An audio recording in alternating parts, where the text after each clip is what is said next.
got a lot to get through today. Okay, so carrying on from our lesson last week, we were looking at the key divisions in the early stages of the civil rights movement and the general impact across the board. Sam, come on. Sit up straight. Right, stop slouching. This is the perfect opportunity for you to engage, so make the most of it. Well, we learn the same stuff every year for Black History Month. Every single October, we learn the same things, either apartheid, slavery, or the civil rights. How many of you guys have actually learned something new these last years? See? That's what I mean. Sam, this is our history. Come on, man. No, seriously. Do you guys know anything about Ralph Bunche? The first black person to win a Nobel Prize? Or that the richest person ever lived was a black man named King Musa I of Mali? What about Ella Baker? What about Ella Baker?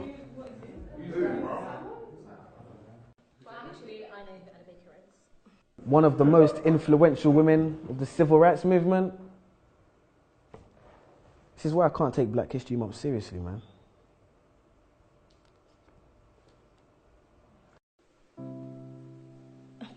But Samuel, the curriculum is designed to help you think about Black history critically. Actually, miss, it's designed to teach us what to think, not how to think. For example, when that light switched, you taught us it was Thomas Edison who made that happen, when ironically it was actually a darker man who made that light flick, Lewis Latimer to be precise.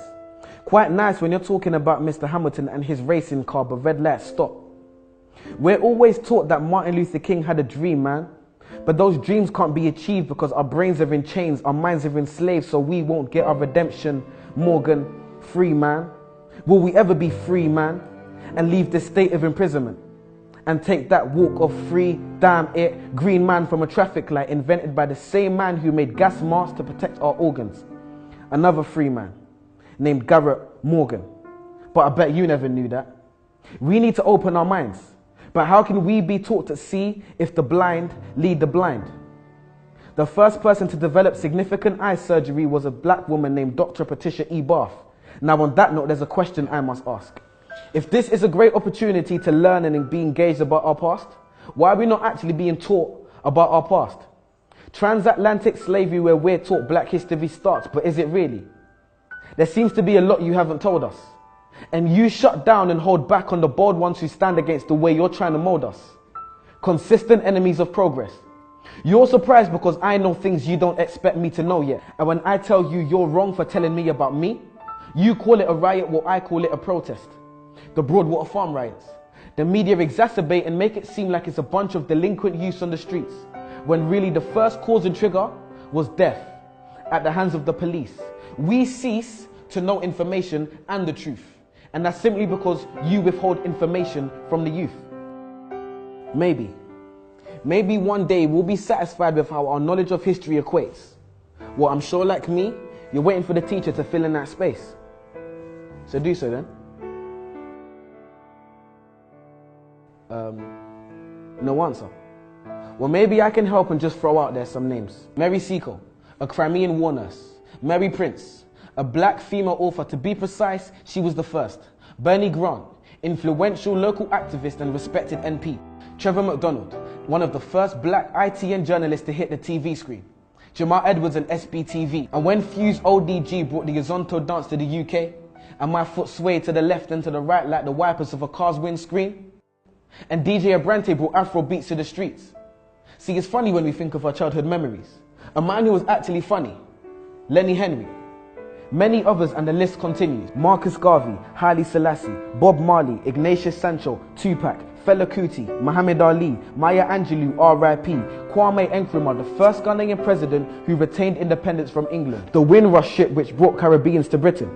So much to learn in just 1 month. A tip of the iceberg, a tiny grace. And what was the first black Roman emperor's name? Years passed and we're still caught up in the same civil rights age, which isn't bad if you learn something new, but we don't. And we're not being taught enough about our culture, so there's no one else to blame but you. And if not you, then who? Questions, questions, questions. If you're not teaching us these things, then I'm inclined to believe it's because you don't know. No. You're the teacher. Your job is to teach, so you must know. And if you do, that must mean you don't want us to know, but that's low.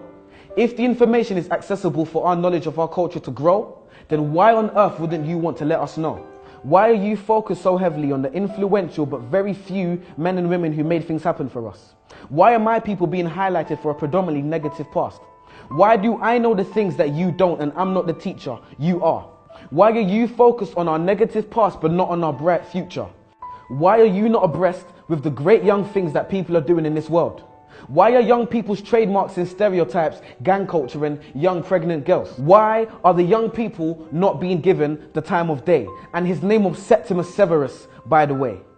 I'm sure as a student, the code of conduct has been breached. So I'll stop here and let you do your job. So teach.